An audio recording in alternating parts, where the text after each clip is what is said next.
நண்பர்களே, இப்போ சனி பயிற்சி பற்றி ஒரு வீடியோ பேசிகிட்டு இருந்தோம். அப்போது ஒவ்வொரு ராசியாக ஒரு வீடியோ பண்ணால் என்னன்னு தோணுச்சு, கொஞ்சம் டைமும் கிடச்சிது.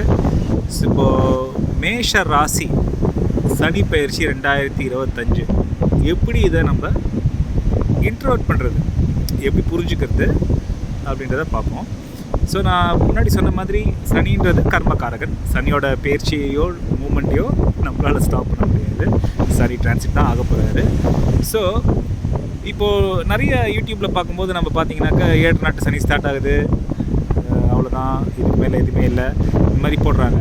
ஸோ இப்போ மேஷராசி நீங்கள் இப்போ வந்து ஒரு ஜாதகம் பார்க்கக்கூடியவங்க இல்லை வந்து இன்ட்ரெஸ்ட் இருக்குன்னாக்கா நீங்கள் நிறைய ஃபாலோ பண்ணியிருப்பீங்க முன்னாடி. ஸோ அப்படி இருக்கும்போது ஒரு 2.5 வருஷம் முன்னாடி பார்த்தீங்கன்னா சனி வந்து 10லேருந்து 11க்கு வர போகிறாரு. அப்படியே பிரமாதமாக இருக்கும். 11ஆம் வீட்டு அதிபதி 11க்கே வந்து அப்படியே லாபங்கள் அள்ளி தர போகிறாரு. வீடியோஸ் இருந்தது. நீங்களே உங்களை கொஞ்சம் கொஷின் பண்ணிக்கோங்க. அந்த மாதிரி நீங்கள் உங்களுக்கு பயங்கரமாக காசு வந்து பணம் வந்து ஒரு நைட்டுக்குள்ளே அப்படியே ஒரு மாளிகை கட்டிட்டீங்களா அப்படின்ட்டு ஃபஸ்ட்டு கொஷின் பண்ணுங்கள். அப்படி ஆமாம் அப்படின்னா well and good, very good, super. But இல்லை அப்படின்னா ஏன் அப்படின்னு நம்ம யோசிப்போம் இல்லையா? இப்போ நிறைய மேஷராசிக்காரங்களுக்கு வந்து நிறைய டிசப்பாயின்மெண்ட்ஸ் தான் இருந்திருக்கும். ஆக்சுவலாக லாஸ்ட் 2 years plenty ஆஃப் டிசப்பாயின்மெண்ட்ஸு. இது நிறைய நல்ல நேரம்னு சொல்லும்போதே எப்படி சொல்லுவாங்க, நல்ல நேரம்னு சொன்னாங்கன்னாக்க சனி 11ல் இருந்தது, குரு 2ஆம் வீட்டில் இருக்கார், ராகு கேது பயிற்சி 6 and 12 ஓகே தான் அப்படின்ற மாதிரி ரொம்ப நல்லா ஓகே. நல்ல நேரத்தில் இருக்கும்போதே மேஷராசிக்காரங்க went through a lot of disappointments. நிறைய தேவையில்லாத விஷயங்கள், விவகாரங்கள், அவமானங்கள் இதெல்லாம் சந்திக்கக்கூடிய நிலைமையில் மேஷராசிக்காரங்க இருந்தாங்க. அப்போ ஏன் இந்த மாதிரி நடக்குது அப்படின்றத நம்ம கொஷின் பண்ணுறோம் இல்லையா? ஸோ அப்போ தான் திருப்பி பேசிக்காக எம்ஃபசைஸ் பண்ண வேண்டிய பாயிண்ட்டு, உங்களோட பிறவி ஜாதகத்தில் என்ன தசை என்ன புக்தி நடக்குதுன்றது ரொம்ப முக்கியம். செகண்ட்லி, சனி பயிற்சி அப்படிங்கிறது வந்து ஒரு ஒன் ஆஃப் த ஈவெண்ட்ஸ். அதில் வந்து நல்லதும் இருக்கும், கெடுதலும் நடக்கும். ஸோ சம்டைம்ஸ் சில பயிற்சியில் நிறைய நல்ல விஷயங்கள் நமக்கு நடக்குது அப்படின்னு நமக்கு தோணும். இல்லைன்னா நிறைய கெடுதல் விஷயங்கள் நடக்குது அப்படின்னு நமக்கு தோணும். ஸோ இதில் நம்மளோட மைண்ட் அண்ட் நம்மளோட பெர்செப்ஷன் ரொம்ப முக்கியம். இதை நல்லா நோட் பண்ணிக்கணும். நம்மளோட பெர்செப்ஷன் ரொம்ப முக்கியம். ஸோ பொதுவாகவே பார்த்திங்கன்னா மேஷ ராசி அப்படின்னும் போது அதிபதி செவ்வாய் அப்படின்னு நமக்கு தெரியும். மேஷராசியோட அதிபதி செவ்வாய். அந்த ராசியோட தன்மையே, அவங்களோட தன்மையே எப்படி இருக்கும்னு பார்த்தீங்கன்னா, சுறுசுறுப்பாக இருக்கணும், துருத்துருன்னு எதாவது பண்ணிகிட்டே இருக்கணும், ஒரு இடத்துல இருக்க மாட்டாங்க, ஏதாவது பிளான் ஓட்டிகிட்டே இருக்கும். சும்மா உட்காந்துட்டு இருக்கோம்னு வச்சுக்கோங்களேன், அப்பயுமே பிளான் பண்ணிகிட்டே இருப்பாங்க. ஏதாவது ஒரு வண்டியில் ஓடிட்டே இருக்கும். இந்த ஒரு 5 minutesக்கு எதாவது பண்ணலாமா, அதை பண்ணலாமா, இதை பண்ணலாமா. பொதுவாக இன்னைக்கு காத்தால ஒரு விஷயம் செய்யணும் அப்படின்னு சொல்கிறோன்னு வச்சுக்கோங்களேன், ஒரு ரோடு போடணும் அப்படின்னு சொன்னோன்னா சாயங்காலத்துக்குள்ளே ரோடு போட்டு முடிச்சிடணும். அதுதான் மேஷராசியோட தன்மை, எதிர்பார்ப்பு. அவங்களோட பர்சனல் எதிர்பார்ப்பே அதுதான். காத்தால சொல்லிட்டியா, சாயங்காலத்துக்குள்ளே அதை முடிச்சிடணும். இதே ஆட்டிடியூட் தான் அக்ராஸ் த லைஃப். எல்லா விஷயங்களும் நிறைய விஷயங்களுக்கு எடுத்துகிட்டு போவாங்க. அது வேலையாக இருக்கட்டும், இல்லை ஃபேமிலி லைஃபாக இருக்கட்டும், இல்லை ப்ரொஃபஷனல் லைஃபாக இருக்கட்டும், ஸ்போர்ட்ஸாக இருக்கட்டும், முடிச்சிடணும்பா, எடுத்துட்டோம், இது எப்படியாவது முடிச்சிடணும். இது செவ்வாயோட தன்மை. ஆன் த அதர் ஹேண்ட் சனி வந்து exactly the opposite. Slow, steady, reflection, mindfulness, slow, delay, disappointment, அப்படியே பொறுமையாக பண்ணுறது தான் சனியோட தன்மை, இயற்கை. ஸோ அவர் பேர் என்ன? சனீஸ்வரன். சனீஸ்வரன்னாக்கா ஒரு மெதுவாக நடக்கக்கூடிய ஒரு கால் வந்து ஒரு ஊனம், அதனால் அவர் சனீஸ்வரன். ஸோ சனிக்கு வந்து ஒரு ராசியை கடக்கிறதுக்கு 2.5 வருஷம் ஆகுது. ஸோ இப்போ ஒரு ராசி மட்டும் 30 டிகிரினா, ஒரு டிகிரியை தாண்டறதுக்கு 1 மாதம் எடுக்குது. அதனால தான் அந்த ஓல் ராசியை தாண்டறதுக்கு 30 மாதம் ஆகும்.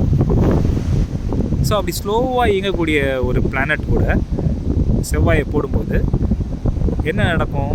நம்மளோட எக்ஸ்பெக்டேஷன் வந்து மிஸ்மேட்ச் ஆகும். இப்போ நான் மேஷராசின்னு வச்சுக்கோங்களேன், நான் இன்னைக்கு காத்தால சொல்லிட்டேன் இந்த ரோடு போடணுன்னா, அதுக்கு சனி ஒத்துழைக்காது. எனக்கு ஒரு 3 நாள் ஆகும், 3 மாதம் ஆகும், 4 மாதம் ஆகும்.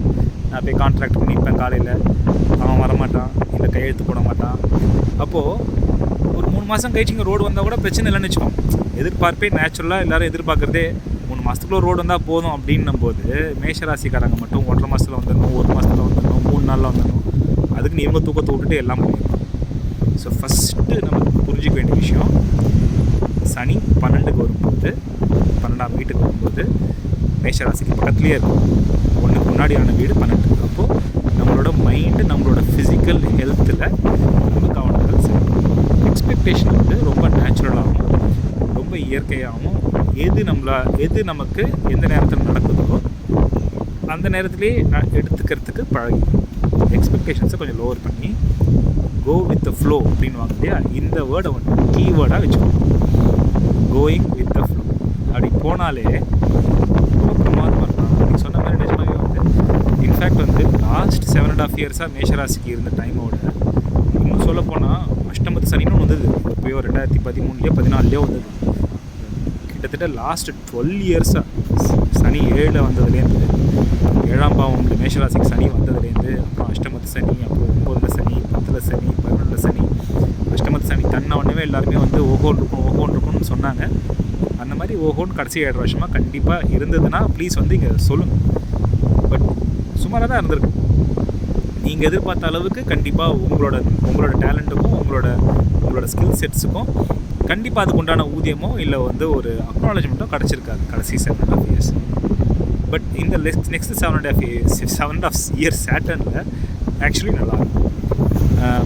இப்போ வந்து அந்த 7.5 இயர்ஸ்ன்னு சொல்கிறதே வந்து ஏதோ ஒரு பயமுத்துற மாதிரி இருக்குது. ஆக்சுவலாக அந்த மாதிரி சொல்லவே கூடாது. எப்படி பார்க்கணுன்னா one moment at a time. இப்போது சனி வந்து 11ல் இருக்காரா, இப்போது 11th பிளேஸ்லேருந்து 12th பிளேஸ்க்கு வராது. இப்படி முதல்ல பார்க்கணும். 12ஆம் வீட்டுக்கு வந்தால் என்ன, 12ஆம் பாவத்தில் என்ன பண்ண போகிறது, அவ்வளோதான். அதுதான் கொஷின். 12ஆம் பாவத்தில் சனி உங்களுக்கு நிறைய நல்ல விஷயங்கள் தான் பண்ண வைப்பார். ஒரு 7.5 வருஷமாக அவங்க மனசுக்குள்ளே நிறைய ஆசைகள் இருந்திருக்கும். ஒரு கார் வாங்கணும், ஒரு பெரிய வீடு வாங்கணும், இல்லை எனக்கு ஒரு 25 வயசில் பொண்ணுக்கு கல்யாணம் பண்ணணும், இல்லை ஏதோ ஒரு குழந்தைக்கு காது குத்தணும், ஏதோ ஒரு நிறைய கனவுகள் இருந்திருக்கும். For some reason or other பண்ண முடியாமல் இப்படி தட்டி போய் சில பேர்லாம் வந்து ஃபாரினில் இருப்பீங்க, இந்தியாவுக்கே போக முடியாத சுச்சுவேஷன் இருக்கும். இந்தியாவில் போய் ஒரு புனித யாத்திரை பண்ணலாமா, கோவிலில் சேவிக்கலாமா, ஒரு புண்ணிய தீர்த்தத்தை நீராடலாமா, இந்த மாதிரிலாம் இயக்கங்கள் ஆசைகள் இருந்திருக்கும். அதெல்லாம் பண்ண முடியாத நிலைமைகள் இருந்திருக்கும். இப்போ அடுத்த 2.5 வருஷம் உங்களுக்கு சனி பண்ண வைப்பார். அதெல்லாம் பண்ணோன்னா நம்ம என்ன பண்ணோம், நம்ம பாக்கெட்டில் இருக்கிற காசு எடுத்து வெளில கொடுக்கணும். அதனால் 12ல் வர சனிக்கு பேர் பெரிய சனின்னு பேர். விரயங்கள் வந்து 2 விதமாக இருக்குது. ஒன்று சுப விரயம்ன்றது, நல்ல விஷயங்களுக்கு நான் செய்கிறேன். இப்போ நான் சொன்ன மாதிரி ஒரு கல்யாணம் பண்ணேன் அப்படின்னா அது சுப விரயம். அதே விரயம் வந்து நமக்கு சுபம் இல்லாமல் வெறும் விரயமாகவே போகும், அசுப விரயமாகவே போகும். ஸோ இப்போ சுப விரயங்கள் வரும்போது நம்ம அதை ஏற்றுக்கணும். மேஷராசிக்காரங்க வந்து அடுத்த 2.5 வருஷம் நிறைய தானம் பண்ணணும். எப்படி பார்க்கணும் அப்படின்னா, உங்களுக்கு 10க்கும் 11க்கும் உடையவர் குருவோட வீட்டுக்கு வந்தார். குருன்றது தர்மதிபதி. அந்த தர்மகாரகனோட வீட்டில் கர்மகாரகன் வந்து உட்காரும்போது நீங்கள் இவ்வளோவெல்லாம் அடுத்த 2 வருஷம் எடுத்து நல்ல விஷயங்கள் பண்ணுறீங்களோ, ஒரு 4 பேருக்கு ஹெல்ப் பண்ணுறது, 2 பேரை படிக்க வைக்கிறது, ஒரு 10 ரூபாய்க்கு கொடுத்து ஒரு பண்ணை வாங்கி ஒரு ஏழைக்கு கொடுக்கறது, என்னென்ன உங்களுக்கு உங்கள் மனசில் தர்மம் என்னப்படுது, எதுவுமே எதிர்பார்க்காத பண்ணுற விஷயந்தான் தர்மம். அஜெண்டா இல்லாமல் எந்த மதம், எந்த ஜாதி, இந்தியனா நான் இந்தியனா இதெல்லாம் யோசிக்காமல் ஜெனியூனாக கஷ்டப்படுறாங்கன்னு தெரிஞ்சால் அவங்களுக்கு போய் ஹெல்ப் பண்ணும். அப்படி நீங்கள் பண்ணக்கூடிய தர்ம காரியங்களுக்காக பண்ணக்கூடிய விஷயங்கள் எதுவாகவே என்கிட்ட காசு இல்லைப்பா, உடலால் உழைக்கணும், அந்த மாதிரி உழைப்பை கொடுத்தாலுமே கட்டாயமாக இந்த 12ல் வரக்கூடிய சனி உங்களுக்கு இன்ட்டு 12 டைம்ஸ் அதை புண்ணிய கர்மாவாக மாற்றி நிறைய நல்ல பலன்களை தான் கொடுப்பாரு. மேஷராசிக்காரங்க அஞ்ச வேண்டிய, கண்டிப்பாக அடுத்த 2 வருஷம் அஞ்சறதுக்கு ஒன்றுமே கிடையாது. ஏன்னா கூடவே குரு பகவான் 3ஆம் வீட்லேயும் 4ஆம் வீட்லேயும் சஞ்சாரிக்கிறாரு. 3ஆம் வீட்லேருந்து பாகிஸ்தானுக்கு குரு பார்ப்பாரு. குருவோட ப்ரொடெக்ஷன் ராகு பார்க்கும்போது 11க்கு வரும்போது குருவோட பார்வை ராகு மேலேயும் இருக்கும். மே மாதம் வரைக்கும், மார்ச்லேருந்து மே 2 மாதம் கொஞ்சம் ஃபிசிக்கல் ஹெல்த்தில் தான் மெயினாக ஃபோக்கஸ் பண்ணணும். மேஷராசிக்காரங்க வந்து ஃபோக்கஸ் பண்ண வேண்டிய விஷயங்கள் ஃபிசிக்கல் ஹெல்த். ஃபினான்சஸை வந்து ரொம்ப யோசித்து பயங்கர மைக்ரோ மேனேஜ் பண்ணுறதுக்காக 2 விஷயங்கள் யோசிக்கணும். ஒன்று, கடன் வாங்குறதுக்கு முன்னாடி வாங்கலாமான்ட்டு யோசிக்கணும். இல்லை சுபகாரியம் வருது வாங்கலாமான்னா சுபகாரியங்களுக்கு வாங்கி பண்ணலாம், தர்மங்கள் நிறையா பண்ணலாம். மற்றபடி நான் வந்து அவனுக்கு எதிராக நல்லா வாடுறான்னு காட்டணும் அப்படின்ட்டு சீன் போட போகிறேன் அப்படின்ட்டு ஒரு கார் வாங்குறது, இந்த மாதிரி ஒரு தேவையில்லாத செலவுகளை வந்து குறைச்சிக்கிறது நல்லது. மற்றபடி இந்த 2.5 years it actually be a very good time for இப்போ நீங்கள் ஒரு புதுசாக ஒரு முயற்சி பண்ணணும், நிறைய ஒரு பிஸ்னஸ் ஐடியா இருக்குது. கடைசி 10 வருஷமாக ஒரு பிஸ்னஸ் ஐடியா இருந்திருக்கும். இதே பிஸ்னஸ் ஐடியாவை நீங்கள் யார்கிட்டயாவது எதார்த்தமாக ஷேர் பண்ணி அவன் இன்றைக்கி பெரிய கம்பெனி வச்சு நல்லா இருப்பான். அந்த மாதிரி பிஸ்னஸ் ஐடியாஸ் இருக்கிறதுக்கு தூங்கக்கூடிய காலகட்டமாக கூட இந்த அடுத்த 2 வருஷம் இருக்குது. ஸோ க்ரியேட்டிவ் ஐடியாஸ், சுய முயற்சி, தர்ம காரியங்கள், இந்த புனித இடங்களுக்கு போகிறது, கோயிலுக்கு போகிறது, ஒரு புண்ணிய நதியில் போய் நீராடுறது, இந்த மாதிரி நிறையா ஒரு குருவோட ஒரு அறிமுகம் கிடைக்கிறது, இல்லை ஒரு குருவை சேவிக்கிறது, இந்த மாதிரி ஸ்பிரிச்சுவலான காரியங்களுக்கு ரொம்ப ஹெல்ப்ஃபுல்லாக. இன்ஃபேக்ட் நீங்கள் பண்ண வேண்டிய விஷயங்கள் ஸ்பிரிச்சுவல் ஆக்டிவிட்டீஸ் தான். அதை பண்ணாலே எந்த கவலையும் கிடையாது. மற்றபடி சூப்பராக இருக்கும். மேஷ ராசிக்கு கவலைப்படுறதுக்கு ஒன்றுமே இல்லை. 7.5 Saturn அப்படின்றத மறந்துட்டு Saturn 12th பிளேஸுக்கு வந்திருக்கார் அப்படின்ற ஒரு சின்ன ஃபோக்கஸ் ஷிஃப்ட் பண்ணிக்கோங்க. அந்த 12th house Saturn will do a lot of favors for you. Don't worry. All the very best.